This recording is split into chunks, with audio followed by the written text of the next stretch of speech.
E aí pessoal, tudo bom com vocês? O meu nome é Aldrin de Carvalho, esse aqui é o meu canal, que é o canal do Aldrin, e nós estamos aqui para dar prosseguimento hoje novamente à nossa resenha da História da Filosofia do Giovanni Reale e do Dario Antiseri. Lembrando sempre de que vocês podem comprar esse livro aqui pelo link da descrição do vídeo, tanto esse primeiro volume da edição de 7 volumes, como os outros volumes da de 7 volumes, os outros volumes também da edição de 3 volumes, que também está disponível pela editora Paulus, tudo pelo link aí embaixo.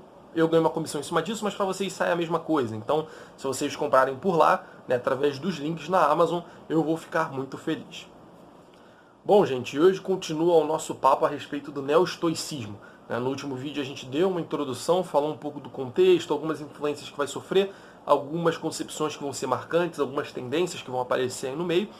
E hoje a gente começa a falar do primeiro dos neoestoicos, pelo menos dos que o Reale elenca aqui, né, que é Sêneca. A gente no próximo vídeo vai falar de Epicteto, depois de Marco Aurélio. Mas hoje a gente vai se reter em Sêneca. Lúcio Aneu Sêneca nasceu em Córdoba, na Espanha, entre o fim da Era Pagã e o princípio da Era Cristã. Curioso que é um lugar bem diferente do que a gente está acostumado a ver, né? Geralmente ali perto do Mar Egeu, né, ali em volta, na Grécia, na Itália, às vezes ali em Egito, Alexandria, mas Córdoba, Espanha, parece que é a primeira vez, então é curioso isso. Em Roma participou ativamente e com sucesso da vida política, e foi condenado por Nero ao suicídio em 65 d.C. Sêneca matou-se com estoica firmeza e admirável força de espírito. Então a gente lembra aqui que para o estoico a morte ela não significa muita coisa. Tudo que acontece na nossa vida que não depende de nós, e a morte faz parte disso, essas coisas, inclusive a morte, estão guiadas pela providência, pelo fogo logos que governa tudo, penetra todas as coisas e tudo aquilo de que a gente já cansou de falar. Então é necessário que se tenha uma certa apatia em relação a essas coisas. A gente não pode ficar se afetando em relação a elas. E parece que o Sêneca, segundo o Reale aqui, morreu com uma estoica firmeza, e admirável força de espírito. Então parece que ele foi condenado a matar a si próprio, e ainda assim ele conseguiu se manter nesse estado que não é exatamente uma indiferença, mas é realmente essa apatia, essa não afetação em relação às coisas que vêm de fora, as coisas que são todas guiadas pela providência. E aí o Reale comenta aqui que tem um monte de obra do Sêneca que chegou pra gente, mas eu queria ressaltar aqui uma em particular, não uma exatamente, mas ele fala aqui que também nos chegaram algumas tragédias destinadas mais à leitura do que à representação, em cujos personagens se encarna a ética de Sêneca. Então olha que interessante. Ele, além de escrever os livros, vamos dizer assim, teóricos dele, teoréticos e especulativos, melhor dizendo, ele também escrevia peças, escrevia tragédias, cujos personagens eram personagens que seguiam a ética de Sêneca, a ética estoica ali na concepção do Sêneca, que a gente vai aprofundar já já. Mas é interessante a gente perceber isso, Então ele tinha essa preocupação, me parece, que ele tinha essa preocupação de talvez uma divulgação do pensamento dele. A gente lembra de algo que aconteceu com o epicurismo. O Epicuro ele desenvolveu lá todas as teorias dele, toda aquela coisa dos átomos, do prazer e tudo mais. E o Lucrécio, ele desenvolveu, ele escreveu poemas falando exatamente sobre o epicurismo, exortando as pessoas a participar do epicurismo, mostrando com uma linguagem muito mais persuasiva o que seria o epicurismo. E aqui parece que a gente tem algo análogo partindo do próprio Sêneca, ele compondo tragédias, provavelmente para mostrar para as pessoas o que é um estoico, o que é uma pessoa que segue a ética estoica, que acredita no estoicismo e que leva aquilo como uma filosofia e como um modo de vida. Então é interessante a gente ver que o Reale não fala nada aqui, mas me parece que é uma preocupação nessa direção também. Bom, mas vamos falar então do pensamento do Sêneca. Bom, o Reale começa falando aqui da concepção teológica, as questões a respeito de Deus. Ele fala aqui que Sêneca é um dos expoentes da Estoa em que mais se evidenciam a oscilação em relação ao pensamento de Deus, a tendência a sair do panteísmo e as instâncias espiritualistas de que nós falamos no último vídeo, essa tendência a começar a atribuir características, digamos assim, características espirituais a Deus, que a gente mencionou no último vídeo. E aí ele fala aqui que é inspirada, essas concepções, inspiradas em acentuado sopro religioso.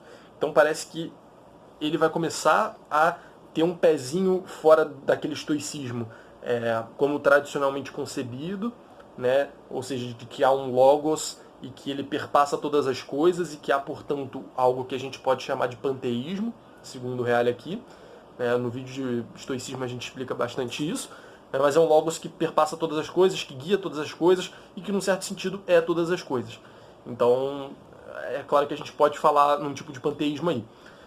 E aqui ele parece começar a sair um pouco disso, começar a entender Deus como algo espiritual, como algo relacionado à dimensão do espírito, né, que a princípio era negada pelos estoicos. Os estoicos tinham uma concepção materialista, uma concepção de que o que há é a matéria. Né? Até esse logos, né, que perpassa todas as coisas, ele em si não é uma instância, não é uma, digamos assim, ele não tem uma natureza diferente dos corpos. Esse logos, ele é corpo.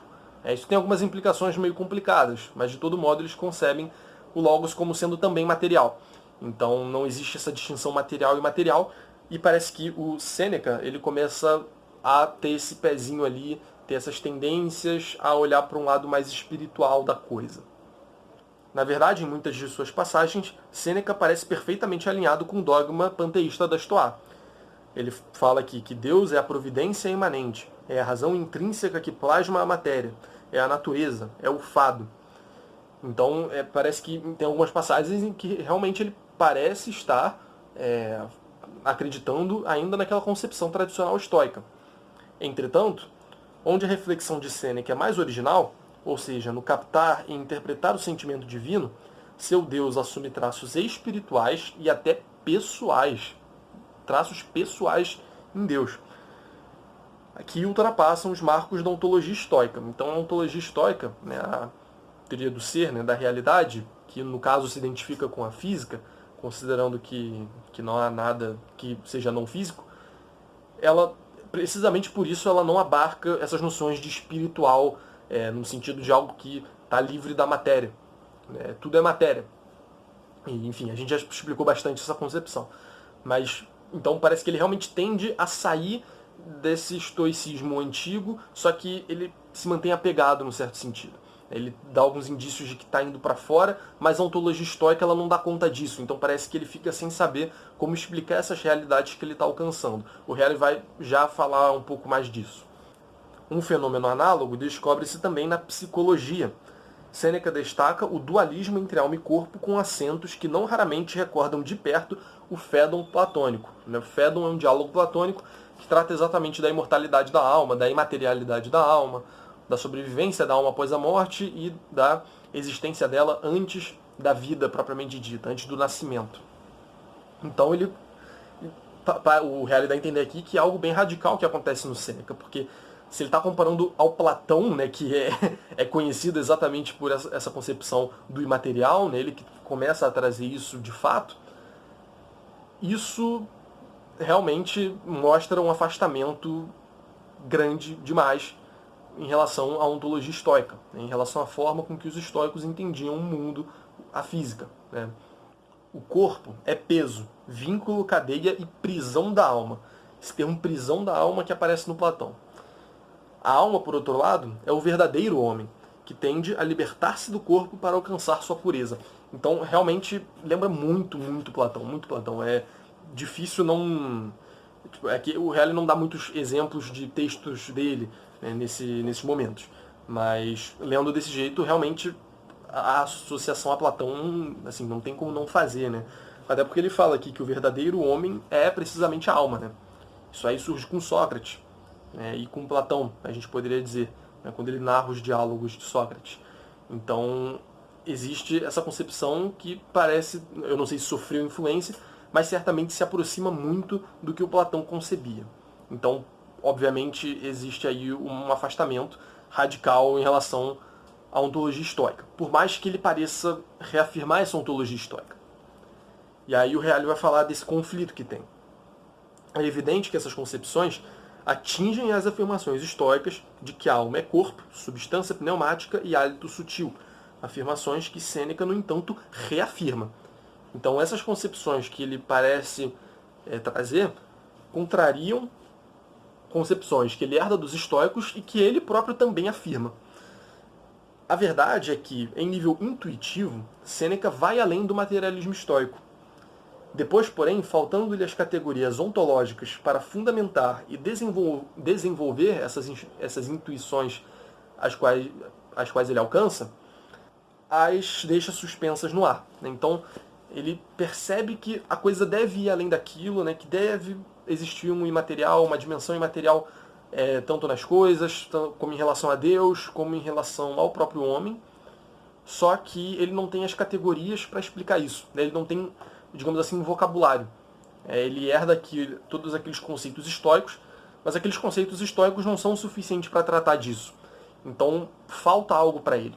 Nesse sentido, talvez a gente possa até supor que ele, de fato, não sofreu influência platônica, porque se ele tivesse lido muito Platão, ele já teria conceitos distintos dos conceitos estoicos e teria muito mais capacidade de trabalhar isso, né? Então, ele percebe isso, ele tem indícios disso, chega a falar um pouco sobre isso, só que ele não aprofunda e não fundamenta teoricamente, né, teoreticamente. O que faz com que ele acabe caindo nessas contradições, né? Porque ele percebe algo que está além, não consegue explicar, e se limita àquilo que ele tem categorias para explicar, né? Que é aquilo que o estoicismo parece que já explicava. E ainda com base na análise psicológica, da qual é mestre, Sêneca descobre a consciência como uma força espiritual e moral fundamental do homem, colocando-a em primeiro plano como, antes dele, ninguém fizera no âmbito da filosofia grega e romana. Então essa ideia de consciência, ele vai, digamos assim, para usar o termo que ele usa aqui, vai descobrir isso e vai desenvolver.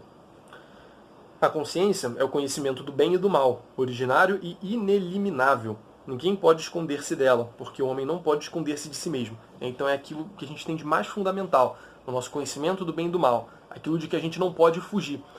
Das cobranças externas a gente consegue fugir, mas da nossa consciência a gente não consegue. Parece que é isso que o Sêneca está trazendo. Bom, e como vimos, a Estoa insistia no fato de que a disposição de espírito determina a moralidade da ação. E aí isso poderia parecer que é equivalente a isso que o Sêneca traz, e por isso não teria nada de novo. Entretanto, em conformidade com a tendência fundamental intelectualista de toda a ética grega, essa disposição de espírito deriva do conhecimento, que é próprio do sábio e nele se resolve. Indo além, Sêneca fala expressamente de vontade. E mais, pela primeira vez no pensamento clássico, fala da vontade como de uma faculdade distinta do conhecimento. Então a gente lembra que desde o Sócrates, a gente tem uma associação muito clara entre o saber o que é certo e fazer o que é certo. Se o homem erra, não é porque ele estava querendo fazer o mal, é porque ele percebeu algo como bom, só que ele errou. Ele cometeu um erro de cálculo ali. Ele não identificou devidamente aquilo que é bom. Mas ele teve a impressão de que aquilo é bom e por isso que ele fez. Não existe uma instância volitiva, né, da vontade que faz como intermediário aí entre o que é inteligido como correto e o que é feito. Né? Então, a concepção que tinha aparentemente até o Sêneca é precisamente a de que o homem sempre está tentando fazer o bem. Ele sempre vai fazer o bem porque é o que a inteligência dele ali viu que era bom. Isso aqui parece ser melhor nessa situação, então vamos lá e faz isso. Automaticamente. E aí, se a pessoa faz algo errado, é porque ela, na verdade, achou que aquilo errado era bom, na verdade. Não era realmente mal. Se ela achasse que era mal, ela não teria feito. Então, o raciocínio funcionava, sem esse intermédio da vontade, funciona desse jeito. Agora, o Sêneca traz expressamente a ideia de vontade. E mais, como eu li, pela primeira vez no pensamento clássico, fala da vontade como de uma faculdade distinta do conhecimento. Então parece que ele coloca a inteligência e vontade, como duas coisas separadas. Tem a inteligência e tem a vontade.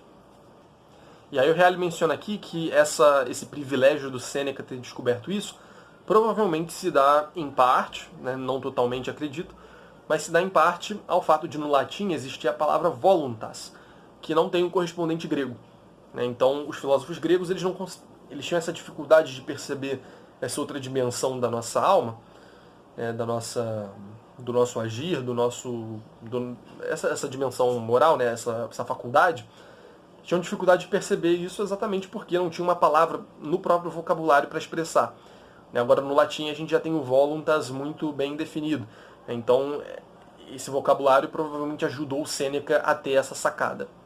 Entretanto, ele não soube dar um adequado fundamento teorético a esta descoberta, como no caso da psicologia, como no caso da teologia.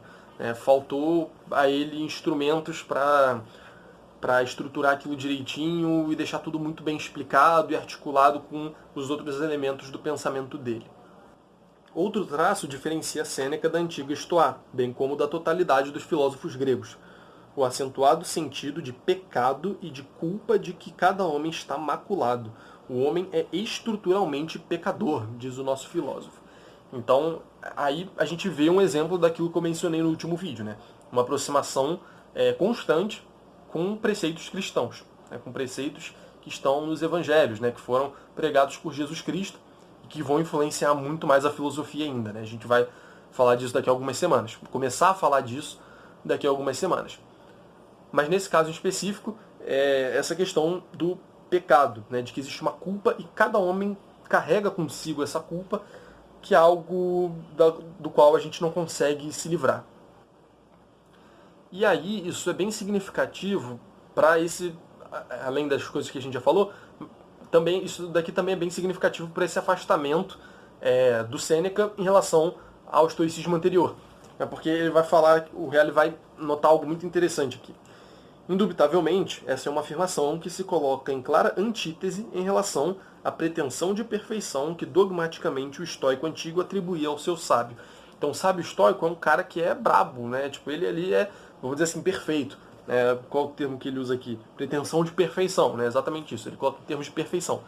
Então, sábio estoico, é possível ser um sábio, atingir um plano de total apatia e todas aquelas questões estoicas que a gente já tratou. Mas, a partir do momento em que o homem carrega uma culpa em si, ele tem essa mácula na própria natureza, não dá pra gente conceber alguém perfeito. Não dá pra alguém atingir esse nível de sabedoria que os estoicos antigos estavam propondo. Como é que alguém pode ser perfeito se na própria natureza humana existe essa mácula?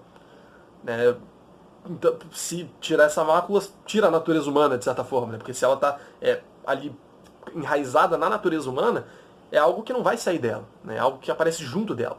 Então não faz sentido conceber um homem que seja efetivamente um sábio nesse sentido que os estoicos antigos estavam querendo colocar.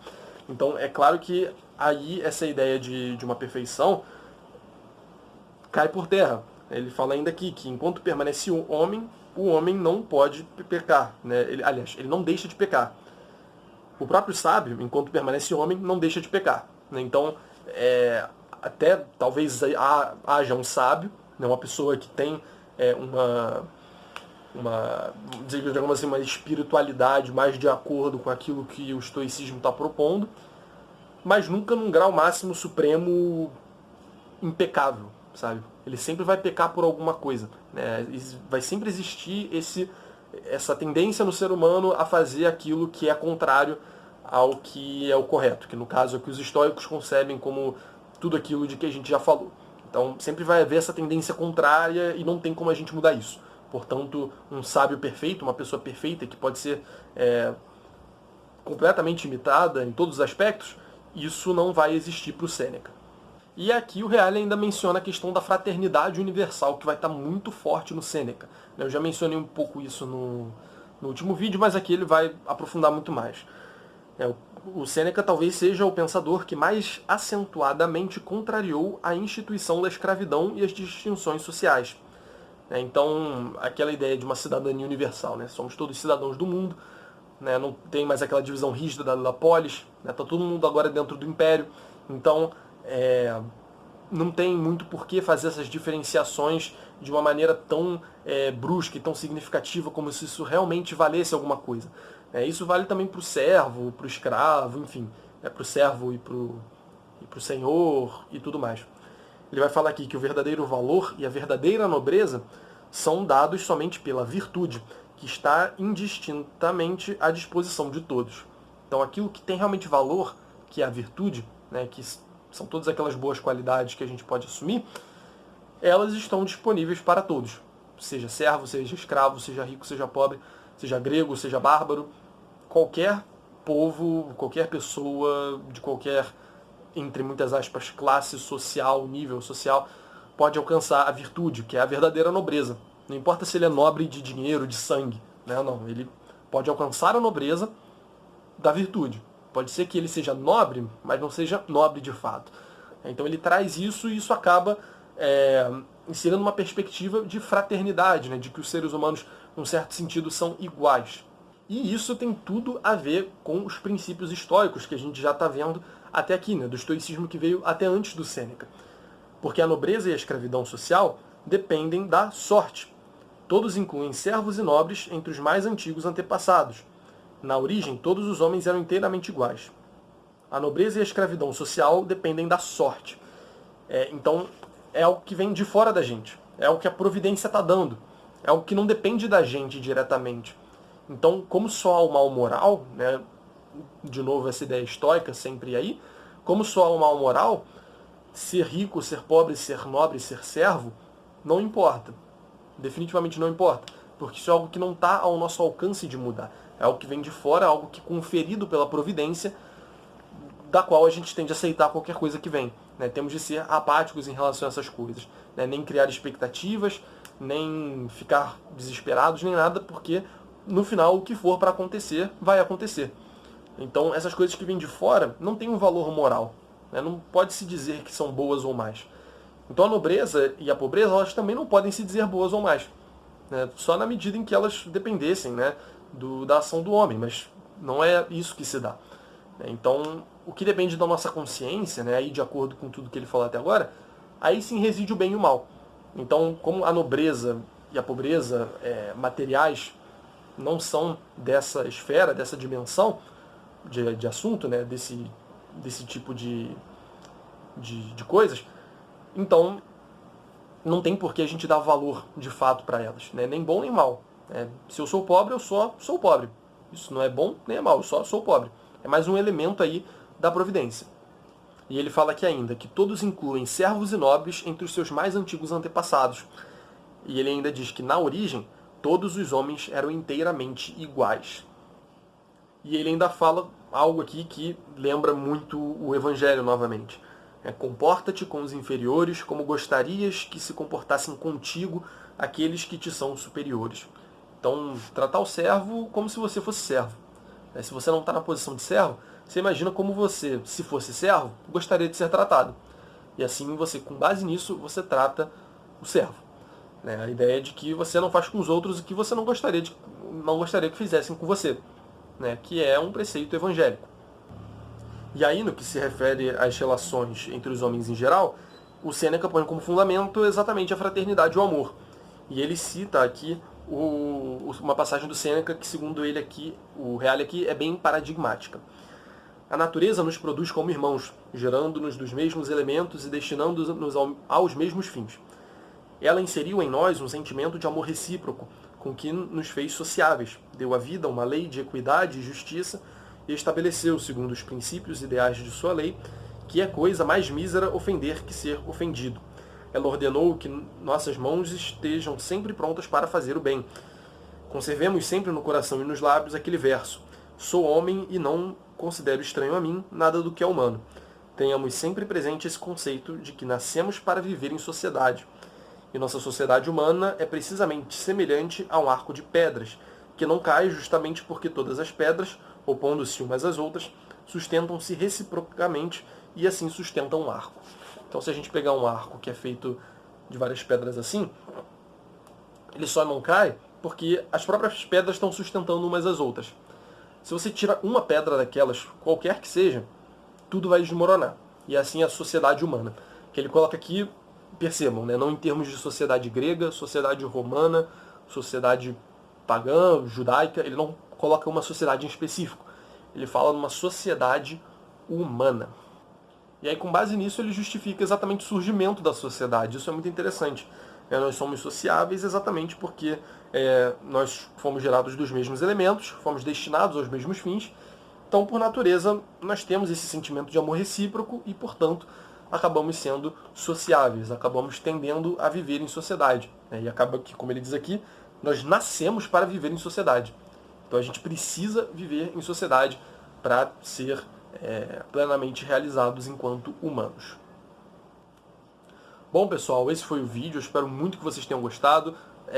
No próximo episódio a gente vai falar de Epicteto, depois a gente vai falar de Marco Aurélio. Eu estou muito animado, que a gente já está nessa reta final do primeiro volume. E, nossa, eu quero acabar muito logo para entrar na filosofia medieval, que vai ser muito divertido. Nossa, vai ser super legal.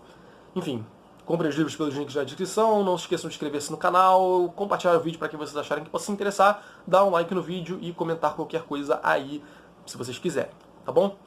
Valeu!